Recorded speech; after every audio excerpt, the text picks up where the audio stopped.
హరి ఓం. శ్రీ రమణ సద్గురుదేవాయ నమః. శ్రీ రమణ భాషణంలో 277వ ప్రశ్న. ఉత్తరప్రదేశ్ నుంచి ఒక ఆమె వచ్చింది. తమ్ముడితోటి, పరిచారికలతోటి, ఒక లావుపాటి అంగరక్షకుడితోటి సహా వచ్చింది. ఒక బలంగా ఉన్నటువంటి ఒక అంగరక్షకుడిని తన తమ్ముడితోటి, తన పరిచారికలతోటి కలిసి వచ్చింది. ఉత్తరప్రదేశ్ నుంచి ఒక ఆవిడ. హాల్లోకి రాగానే ఆమె భగవాన్ కు భక్తి వినయాలతో నమస్కరించింది. ఎదుటనే ఉన్న ఉన్ని కంబళి మీద కూర్చుంది. అప్పుడు భగవాను తెలుగు పత్రిక త్రిలింగలో ఒక పిల్లవాని పూర్వజన్మ వృత్తాంతం ఉంటే చదువుతున్నారు. ఆవిడ వచ్చేసరికి ఒక తెలుగు పత్రిక త్రిలింగ అని ఒక తెలుగు పత్రిక ఉండేదట. దానిలో ఒక పిల్లవాడి యొక్క పూర్వ జన్మ వృత్తాంతం దాని గురించి చదువుతున్నారు. ఆ పిల్లవాడికి ఇప్పుడు 13 ఏళ్లట. లక్నో సమీప గ్రామంలో గవర్నమెంట్ స్కూల్లో చదువుతున్నట్ట. 3 ఏళ్ల వయసులో ఇక్కడ అక్కడ ఏదో తవ్వుతూ ఉండేవాడట. చిన్న వయసులో 3 ఏళ్ల వయసులో అక్కడ ఇక్కడ ఏదో తవ్వుతూ ఉండేవాడట. ఎప్పుడును ఎందుకని ఎవరన్నా అడిగితే తాను నేలలో దాచి ఉన్న దాన్ని తిరిగి తీసుకోవడానికి తవ్వుతున్నాను అనేవాడట. ఆ మరు సంవత్సరం వాని ఇంట్లో ఒక పెళ్లి జరిగింది. వెళ్లిపోతున్న బంధువుల్లో ఒకరు హాస్యానికి, ఈ పిల్లవాని పెళ్లికి మళ్లీ వస్తాంలేండి అన్నారు. కానీ వాడు, నాకు పెళ్లి ఎప్పుడో అయిపోయింది, నాకు 2 భార్యలున్నారు అన్నాడు ఆ పిల్లాడు. వాడు చెప్పిన గ్రామానికి వెళితే అక్కడ 2 స్త్రీలను తన భార్యలు అని చూపించాడు. తర్వాత కనుక్కుంటే వారి భర్త చనిపోయి 10 నెలలకి పిల్లవాడు పుట్టాడని తేలింది. వాళ్ళ భర్త చచ్చిపోయిన 10 నెలలకి పిల్లాడు పుట్టాడని తేలింది. ఏంటండి భార్యలు ఏం చెప్తున్నారు, మీ భర్త పోయి ఎన్నాళ్ళు అయిందంటే వాళ్ళ భర్త పోయిన 10 నెలలకి పిల్లాడు పుట్టాడట. ఈ పిల్లాడి బర్త్డేను వాళ్ళ ఆయన చనిపోయిన డేట్ ని చూసుకుంటే అక్కడ వాళ్ళ ఆయన చచ్చిపోయిన 10 నెలలకి ఈ పిల్లాడు పుట్టాడు అని తేలింది. ఎదురు కూర్చున్న ఆమెకి ఈ వృత్తాంతాన్ని భగవాన్ చెప్పారు. ఎదురు కూర్చున్నవాడికి ఇలా జరిగిందట, వాడికి ఇలా అయ్యిందట, గత జన్మ తెలిసి అక్కడికి వెళ్ళాడట, అక్కడ నిజంగానే అతని భార్యలు ఉన్నారట అంటూ ఇవన్నీ చెప్పారు. ఆమె అంది,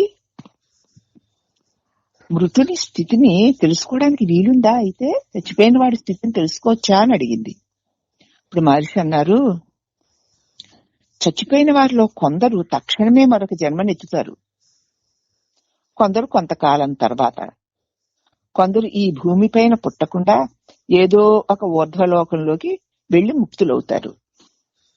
ఎవరో చాలా కొద్ది మంది ఇక్కడ ఇప్పుడే ముక్తులవుతారు. అందరి గురించి ఎలా తెలుసుకోగలం? కొంతమంది వెంటనే పుడతారు, కొంతమంది కొంతకాలం తర్వాత పుడతారు, కొందరు ఈ భూమి మీద కాకుండా ఎక్కడో ఊర్ధ్వలోకాల్లో పుట్టి ముక్తులవుతారు. ఏ కొద్ది మందో ఇక్కడే పుట్టి ఇప్పుడే ముక్తులైపోతారు అన్నారు భగవాన్. నేను అడిగింది దాన్ని కాదు స్వామి, ఒకరు చనిపోయిన తర్వాత వారు ఏ స్థితిలో ఉన్నారో మనం తెలుసుకోవచ్చా అని. ఎవరో చచ్చిపోయారనుకోండి, మన వాళ్ళు చచ్చిపోయాక ఎక్కడున్నారు, ఏ స్థితిలో ఉన్నారు అని దాన్ని మేము తెలుసుకోవచ్చా అని అడుగుతున్నాను స్వామి అంది.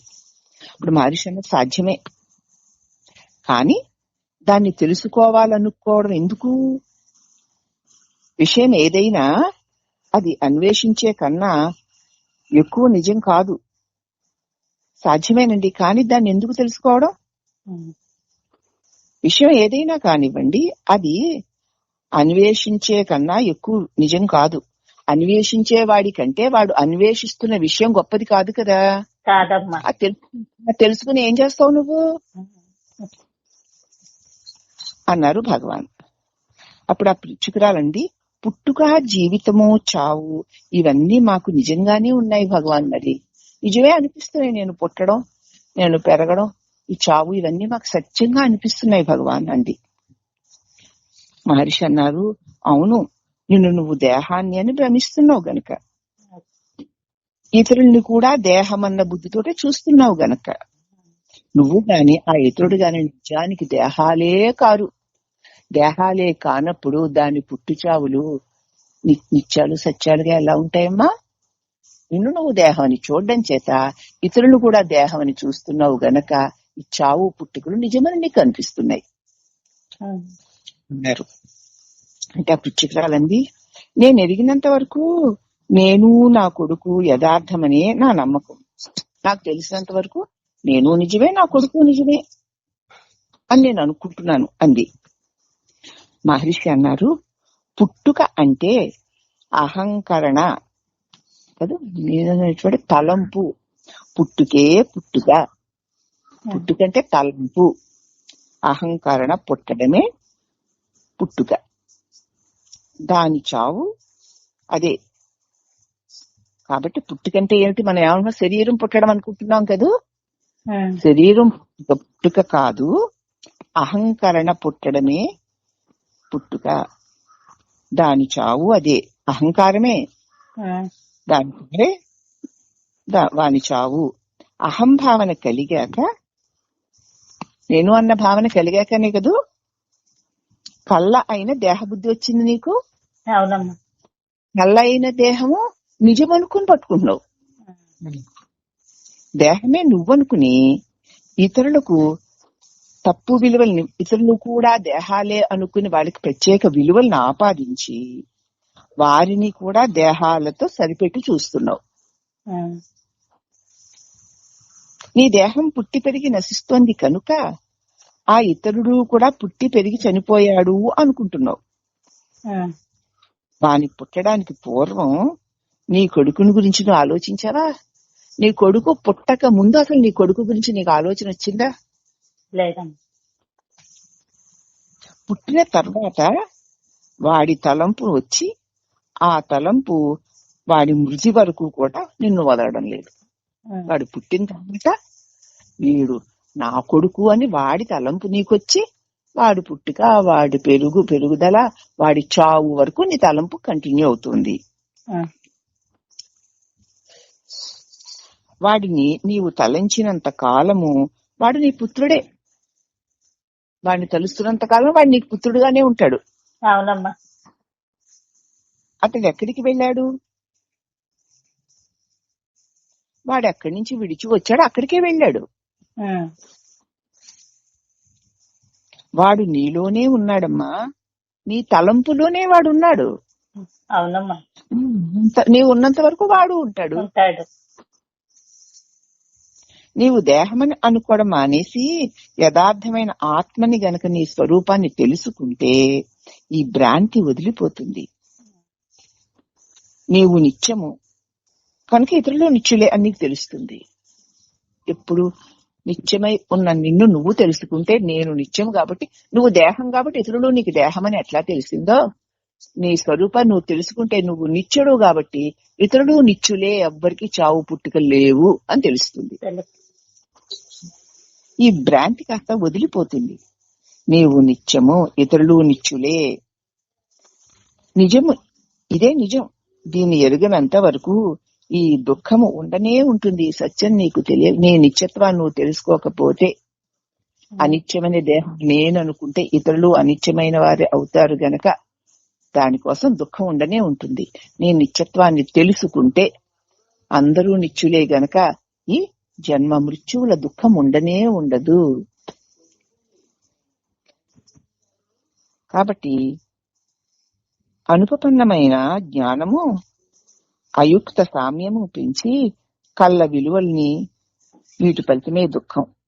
కాబట్టి ఉపమానాలు తెలిసి అనుపపన్నమైన జ్ఞానము, అయుక్తమైన సామ్యం, నువ్వు కానిదాన్ని నువ్వు అనుకోవడం, నీది కానిదాన్ని నీది అనుకోవడం, ఈ భావాల్ని పెంచుకుంటూ ఉండడం, ఈ ఈ అసత్యమైన వాటికన్నిటికీ విలువనివ్వడం, ఇదిగో వీటి ఫలితమే నీకు ఈ దుఃఖం. అసలు ఇవేవి నీకు చెందినవి కావు. నువ్వు అసలు వీటితో ఏ సామ్యము లేదు నీకు. కానీ దీంతో నువ్వు నేననుకునేటువంటి నీ అజ్ఞాన భావన వల్ల కలుగుతున్న ఫలితమే ఈ దుఃఖం అని చెప్పారు భగవాను. అప్పుడు ఆవిడ, శ్రీ భగవాన్ నాకు యథార్థ జ్ఞానాన్ని అనుగ్రహించండి. అయితే ఇప్పుడు నేను యథార్థ జ్ఞానంలో లేనని, అజ్ఞానంలో ఉన్నానని కదా మీరు చెప్తున్నారు. నిజంగా మీరు చెప్తుంటే అలాగే తెలుస్తోంది నాకు. అందుచేత మీరు నాకు యథార్థ జ్ఞానాన్ని అనుగ్రహించండి అని ప్రార్థించింది. అప్పుడు భగవాన్ అన్నారు, అహంభావాన్ని నేను అన్న జీవభావాన్ని వదులుకో. ఈ అహంభావన ఉన్నంత కాలం దుఃఖము ఉండి తీరుతుంది. ఈ అహంభావన నశిస్తే దుఃఖమే లేదు. ఎలాగంటావా? నీ నిద్రాస్థితి నువ్వు తలుచుకో. నిద్రాస్థితిలో అహంభావన లేదు. నీ అనుభవమే అది. దాన్ని ఒక్కసారి గుర్తు తెచ్చుకో. అహంభావన వదిలితే ఆనందము, అహంభావన కలిగితే దుఃఖము. అహంభావన వదిలిన నీ స్థితి నిద్ర అనుకుంటున్నావు, అహంభావన పట్టుకున్న నీ స్థితి వెలుగు అనుకుంటున్నావు. వదిలిన స్థితి ఆనందంగా ఉంది, పట్టుకున్న స్థితి దుఃఖంగా ఉంది. అవునా? అవునమ్మా. అని సుఖ దుఃఖాలు నీకు స్పష్టంగా తెలుస్తున్నాయి కదా. చాలా. నీవే వదిలేవు, సుఖపడుతున్నావు, పట్టుకున్నావు, దుఃఖిస్తున్నావు. నిజమే భగవాన్. కానీ నేను అహం విచారణ ప్రారంభించగానే ఎన్నో ఎన్నో ఎన్నో తలంపులన్నీ వచ్చేసి మరి ఆ విచారణ భంగం చేసేస్తున్నాయి. ఆ భంగం చేసే తలంపులు ఎవరికో మళ్ళీ ప్రశ్నించు. ఇలా ప్రశ్నించగా అది అంతరించిపోతాయి. వాటికన్నింటికి మూలం ఒక్కటే, ఈ అహంభావనే మూల తలంపు అంటారు దాన్ని. దానిని పట్టుకో అంతే. అహం అన్న భావనని గట్టిగా పట్టుకో. మిగతావన్నీ దేనితోటి కలవకుండా నేనన్న భావనని గట్టిగా పట్టుకొని ఉంటే మిగతావన్నీ అవే తొలగిపోతాయి. మళ్ళీ భగవాన్ అన్నారు యోగ వాసిష్ఠంలోని ఒక విషయాన్ని, పుణ్యపాపుల గాథని చెప్పారు. తల్లిదండ్రులు నిర్యాణ అనంతరం పుణ్యుడు పాపుని ఆశ్వాసం పలికి ఆత్మసాధనకు ఉంచాడు. అదొకటి చెప్పారు. మరొకటి సృష్టిని 2 రీతులుగా చూడాలి అని కూడా చెప్పారు. ఆ యోగ వాసిష్ఠంలో కొన్ని కథలు చెప్పారు. అవి ఎలాగా అంటే, ఈశ్వర సృష్టి, జీవ సృష్టి. ఈ సృష్టి 2 రకాలుగా ఉంది. ఒకటి ఈశ్వర సృష్టి, ఇంకొకటి జీవ సృష్టి. దీనిలో విశ్వము మొదటిది, ఈశ్వర సృష్టి. జీవునితోడి దాని సంబంధం రెండవది, అది జీవ సృష్టి. విశ్వమే పరమాత్ముడు ఈశ్వరుడి సృష్టి. అది చక్కగా ఈశ్వరుడు ఎలా ఉంచారో అలాగే ఉంది. రెండవది జీవ సృష్టి. ఇప్పటికి ఈ సృష్టితో వాడు పెట్టుకున్న సంబంధం, వాడి దృష్టి, అదే జీవ సృష్టి. అది అలాగే ఉంది. ఈశ్వరుడు ఎలా సృష్టించాడు అలాగే నిర్వికారంగా నిరంజనంగా ఈశ్వర అజ్ఞానుసారంగా ఉంది. అది ఈశ్వర సృష్టి. దాని మీద జీవుడు పెట్టుకున్న దృష్టి ఏదో అది జీవ సృష్టి. అర్థమైందా? మొదటి దాని ప్రమేయము లేకుండా ఈ రెండవది సుఖ దుఃఖాలు పెంచుకుంటుంది. ఆ ఈ సృష్టి మీదనే జీవుడు దాంతో సంబంధం పెట్టుకుంటాడు. పెట్టుకుని మొదటి దాని ప్రమేయం ఏమీ లేకుండానే ఈ రెండవ భావన, ఈ జీవ భావన సుఖ దుఃఖాలను పెంచుకుంటూ ఉంటుంది. జగత్తులో ఇది సుఖమా, అది సుఖము, ఇది దుఃఖము, ఇది ఇలాగే ఇది అలాగా అనుకుంటూ ఊరికే ఆ సృష్టిని, ఈశ్వర సృష్టి మీద తన దృష్టికి అనుగుణంగా వేసి రాగద్వేషాలతో అదే పెంచుకుంటోంది. పంచదశలో ఒక కథ ఉంది. అది ఏమిటంటే, దక్షిణ భారతదేశంలో ఒక గ్రామం ఉందిట. ఆ ఊర్లో 2 యువకులున్నారు. వారు ఉత్తర దేశానికి యాత్రకు వెళ్లారు. వారిలో ఒకడు మరణించాడు. రెండో వాడు సంపాదన పరుడై ఉన్నాడు. కొన్ని నెలల తర్వాత ఊరికి తిరిగి వెళ్దాంలే అనుకున్నాడు. ఈలోగా అతనికి యాత్రికుడు కనిపించాడు. తమ గ్రామంలో తమ వారికి తన్ను గురించి, రెండో వాడి గురించి, వాడి మరణ వార్త గురించి చెప్పమని పంపాడు. నేను ఇంకా కొద్ది రోజులు ఉంటాను ఇక్కడ, నా తోటివాడు వచ్చాడు, అతను చచ్చిపోయాడు, నేను ఇంకా కొద్ది రోజులు ఉండి వస్తాను, ఈ లోపల నేను బానే ఉన్నానని, నాతో వచ్చిన స్నేహితుడు మరణించాడని, మా వెళ్తున్నారు కదా మా ఇంట్లో మా వాళ్ళకి చెప్పండి అని చెప్పి వార్త పంపించాడు. ఆ యాత్రికుడు వార్తనైతే అందజేశాడు గాని పేర్లలో తారుమారు చేశాడు. ఫలితం ఏమైంది? చనిపోయిన వాని తల్లిదండ్రులు తమ బిడ్డ భద్రంగా ఇంచక్కా బతికే ఉన్నాడని సంతోషించారు. బతికి వాని తల్లిదండ్రులు దుఃఖంతో కుమిలి కుమిలి ఏడుస్తున్నారు. వార్త తప్పుడుగా వెళ్ళింది, వెళ్ళాడు, అందించాడు, తప్పుడు వార్త అందించాడు. సుఖ దుఃఖాలు యథార్థ ప్రయత్నాలు కావు. ఎందుకంటే మరణించాడు అన్నటువంటి కొడుకు మరణించిన వాళ్ళేమో సంతోషంగా ఉన్నారు, బతికి ఉన్నటువంటి తల్లిదండ్రులు దుఃఖంగా ఉన్నారు. దానిలో సత్యాసత్యాలంతా సరిగ్గా తెలియక ఏడవకూడని దానికి ఏడవడము, ఏడవలసిన దానికి ఏడవకపోవడం. కాబట్టి సుఖ దుఃఖాలు యథార్థ ప్రత్యయాలు కావు, మనోభావన మీద ఆధారపడి ఉన్నాయి. వాళ్ళు మా పిల్లోడు చచ్చిపోయాడు అన్న భావంతో వాళ్ళు ఏడుస్తున్నారు. వాళ్ళు ఏమైనా చూసారా ఏమన్నానా? మనస్సులో అనుకున్నారంటే ఏడుస్తున్నారు. మా పిల్లాడు బతుకున్నాడు అని వాళ్ళు అది వాళ్ళది మనోభావనే. కాబట్టి ఇక్కడ మనోభావన మీద ఆధారపడి ఉంటాయి. వానికి జీవ సృష్టే కారణం. వాడికి వాడే భావనతో కల్పించుకుని చూస్తున్నాడు గనక జీవ సృష్టి అంటే. జీవుడు మరణిస్తే ఖేదము లేదు, మొదము లేదు. జీవుడు మరణించినంత మాత్రాన దుఃఖము లేదు, సంతోషము లేదు. మానసానందము సంతతము వెల్లివిరుస్తుంది. జీవుని చంపుట అంటే ఆత్మస్థితుడు కావడం. జీవుడు అంటే నేనన్న భావన మరణిస్తే సంతోషము లేదు, దుఃఖము లేదు.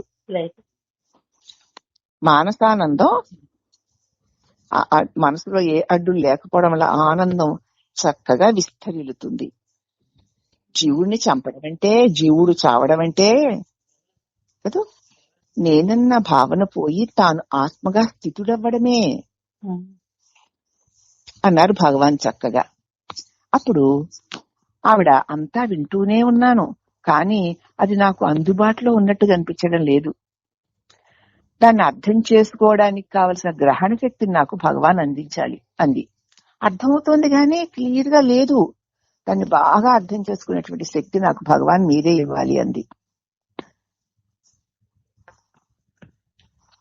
మైసూర్లో ఒక జలపాతం చూడడానికి వెళ్ళాను.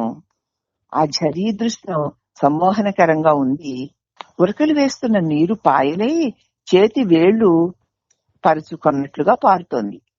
దారిలో రాళ్లను దొరకబుచ్చుకునేందుకు ప్రయత్నిస్తూ వెనుక నుంచి వస్తున్న ప్రవాహం ఒత్తిడికి కింద లోతుల్లో తల్లకిందులై పడిపోతున్నట్లు నాకు అనిపించింది. దారిలో ఉన్న రాళ్లను పట్టుకున్నా అందంగా కనపడుతున్నాయి కదా అనుకుని ఆ రాళ్లు పట్టుకోవాలనుకునేసరికి కింద లోతుల్లో తల్లకిందులుగా పడిపోతున్న భయం వేసింది నాకు. ప్రస్తుత పరిస్థితులను అంటి పెట్టుకున్న వ్యక్తుల స్థితి కూడా ఇదేనని నేను ఊహిస్తున్నాను. ఎవరైనా సరే ఈ పరిస్థితులను అంటి పెట్టుకుని ఉంటే ఎప్పుడైతే చచ్చిపోతున్నాను, పడిపోతున్నాను అన్నప్పుడు ఒక భయం కలుగుతుంది అని నేను అనుకుంటున్నాను. అయినా ఆ అంటి పెట్టుకోవడం మానడానికి వీలు పడ్డం లేదు. దీన్ని అంటి పెట్టుకోకుండా ఉందాము అంటే, ఈ శరీరాన్ని పరిస్థితులు అంటి పెట్టుకుండా ఉందాము అంటే నా వల్ల కావడం లేదు. ఇది కదా చచ్చిపోయేది. ఏమవుతుంది ఇప్పుడు ఇలా దీనిలో పడిపోతే ఏమైపోతుంది, భయపడ్డం ఎందుకు అని ఉందాం అనుకుంటున్నాను, కానీ నేను ఉండలేకపోతున్నానండి. ఇటువంటి పరిస్థితులు వచ్చినప్పుడు భయపడకుండా మనం ఉంటున్నామని చూసుకోవాలి. భయపడకుండా ఉంటే నువ్వు ఆత్మస్వరూపాన్ని ఎరిగినట్లే. ఇప్పుడు పడిపోతుంది, ఏమవుతుంది, నేను అలాగే ఉన్నాను కదా అన్నది నాకు రావడం లేదు, భయం వేసేస్తుంది అంది ఆవిడ. మళ్ళీ ఆయా ఋతువుల్లో జనించే పూలు, పళ్ళు, చెట్లు, ఆకులు వాటికన్నా మానవుని స్థితి మెరుగు కాదనడం నాకు నచ్చదు. ఆయా ఋతువుల్లో చెట్లు చిగురిస్తుంటాయి, పువ్వులు పూస్తాయి, కాయలు కాస్తాయి. అలాగే మానవుడి స్థితి కూడా మెరుగు కాదు అనడం నాకు నచ్చదు. ఇప్పుడు వసంత ఋతువు వచ్చేసరికి చెట్టు చిగురించి పువ్వులు పూసి కాయలు కాసి అందంగా పచ్చగా ఉంటుంది. మళ్ళీ శిశిరు వచ్చేసరికి ఎండు మోడైపోతుంది. ఎండు మోడైపోయినంత మాత్రాన లేకుండా పోదు, మళ్ళీ వసంతం వస్తే మళ్ళీ చిగురుస్తుంది కదా. అంచేత మానవుడి స్థితి అంతకంటే ఎప్పటికీ అలాగే ఉంటుంది. అని అనుకోవడం నాకు నచ్చదు. పూలంటే నాకు ఎంతో ఇష్టం, కానీ పై భావన నాపై ఎట్టి ప్రభావము చూపించడం లేదు. ఇంకా కొన్ని నిమిషాలాగి మృతి దాని గురించిన వివరణలు కనుగొని, చావు దాని గురించిన వివరాలు కనుగొనగోరానని, కానీ తానది విరమించుకుంటున్నాను. నేను చావు గురించి ఇంకా ఎన్నెన్నో అడగాలనుకున్నాను, కానీ ఇంకిప్పుడు నేను అడగాలనుకోవడం లేదు అంది. కానీ దానికి సంబంధించిన వార్తలే భగవాన్ ఆ పత్రికలో చదువుతున్నారు. ఆ చావుకి సంబంధించిన వార్తలే ఆయన చదువుతున్నారు. ఆ శీర్షిక పైన సుస్పష్టమైన వివరణ కూడా సాగింది. ఆ తర్వాత ఆమె గోవులక్ష్మిని చూచి వెళ్ళిపోయింది. భగవాన్ సన్నిధానంలోకి వచ్చిన వారు వారి వారి మానసిక భావాలకు అనుగుణంగా వాళ్ళు పొందాలనుకున్న దానిని, పొందుతున్న దానిని, పొందలేకపోతున్న దానిని కూడా భగవాన్కి విన్నవించుకొని వాళ్ళ బుద్ధి యొక్క పరిణితిని బట్టి భగవాన్ అందించిన దాన్ని వాళ్ళకి తగినట్లుగా తీసుకుని అక్కడ శాంతిని పొందే వెళ్లారు తప్ప ఉత్త చేతులతో ఎవ్వరూ వెళ్ళలేదు. వాళ్ళు అక్కడి నుంచి పొందేది వాళ్ళ అర్హతలకి తగిన దాన్ని వాళ్ళు తీసుకుని శాంతితోటే వెళ్లారు. కాబట్టి భగవాన్ సందర్శించిన వారు, భగవాన్ని ఆశ్రయించిన వారు ఎప్పుడూ కూడా అసంతృప్తిని పొందరు, సంతృప్తితోటే ఉంటారు. కాబట్టి సంతృప్తే భగవాన్. అట్టి భగవాన్ యొక్క దివ్య ప్రబోధ మనం ఈ రోజు వివరణాత్మకంగా చెప్పుకోగలగడం, ఆ చెప్పుకున్న తదనుభూతిని మననం చేసుకుంటూ ఉండగలగడం, అది కేవలం పరమాత్మ స్వరూపుడైన రమణుని యొక్క దివ్య అనుగ్రహానికి అనేక అనేక వందనములు. హరి ఓం నమః.